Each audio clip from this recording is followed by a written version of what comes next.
एक तरफ Gaza Israel Hamas युद्ध के चलते लगातार धधक रहा है, दूसरी ओर हूती लड़ाकों ने फिर से अपने तेवर दिखाने शुरू कर दिए हैं। यानी यमन के विद्रोही गुट ने एक बार फिर इजरायल पर कहर ढाना शुरू कर दिया है।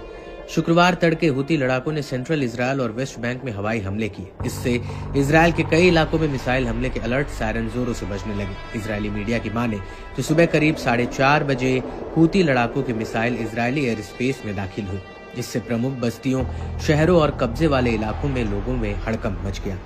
हूती विद्रोहियों ने दावा किया कि हालिया हमला अब तक का सबसे आक्रामक हमला रहा है। इसमें तेल अवीव, यरूशलेम, रमनगन, रिशोन लेजियन, पेटाज, टिकवा और बेत शेमेश समेत कई इलाकों में असर देखने को मिला। इजरायली बलों ने भी माना कि हूती विद्रोहियों ने सुबह सुबह इजरायली सैन्य अड्डे को निशाना बनाकर मिसाइल हमला किया।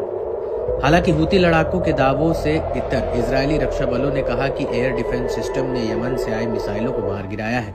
लेबनानी मीडिया आउटलेट अल मयादीन की ओर से ताजा हमले का वीडियो शेयर किया गया है। इसमें वेस्ट बैंक के कलकिलिया शहर में मिसाइल हमले का फुटेज दिखाया गया। इसमें मिसाइल को अपने टारगेट की ओर तेजी से गिरते हुए देखा जा सकता है। इस दौरान इलाके में हवाई हमले के अलर्ट सायरन भी तेजी से गूंज सुनाई दे सकती है। साथ ही लोगों की जान बचाकर भागने की चीख पुकार भी सुनाई दे रही है।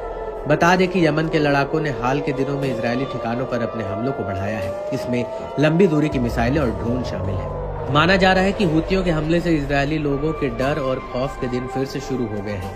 एयर डिफेंस सिस्टम का ताव दिखाने वाले इजरायल पर अब आए दिन हूतियों की मिसाइलें घुसपैठ कर रहे हैं। हूती विद्रोहियों की अपने घर में ही तैयार खतरनाक मिसाइलों ने अब इजरायल के एयर डिफेंस सिस्टम की काट निकाल ली है।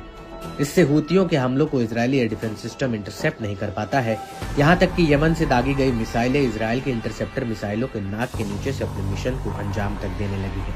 इस बीच हूतियों के प्रवक्ता ब्रिगेडियर जनरल याह्या सारी ने खुलासा किया कि मिसाइल ने अपने सटीक टारगेट को हासिल कर लिया है। इससे इजरायल को बड़े पैमाने पर नुकसान पहुंचा है। इतना ही नहीं, हूतियों के लगातार हमलों ने ये जताने की कोशिश की है कि प्रतिरोध का गुस्सा अभी ठंडा नहीं पड़ा है।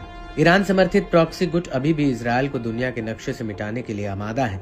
याह्या सारी ने धमकी देते हुए कहा कि हूती आने वाले समय में भी इजरायल के खिलाफ अपना सैन्य अभियान जारी रखेगा। बहरहाल यमन के हूती लड़ाके इजरायल के लिए एक जिद्दी खतरा बनकर सामने आए हैं। ईरान समर्थित हूती अपने मिसाइल हमलों को लगातार बढ़ा रहे हैं, जिससे लाखों इजरायली आधी रात को बॉम्ब शेल्टर्स में जाने के लिए मजबूर हो रहे हैं।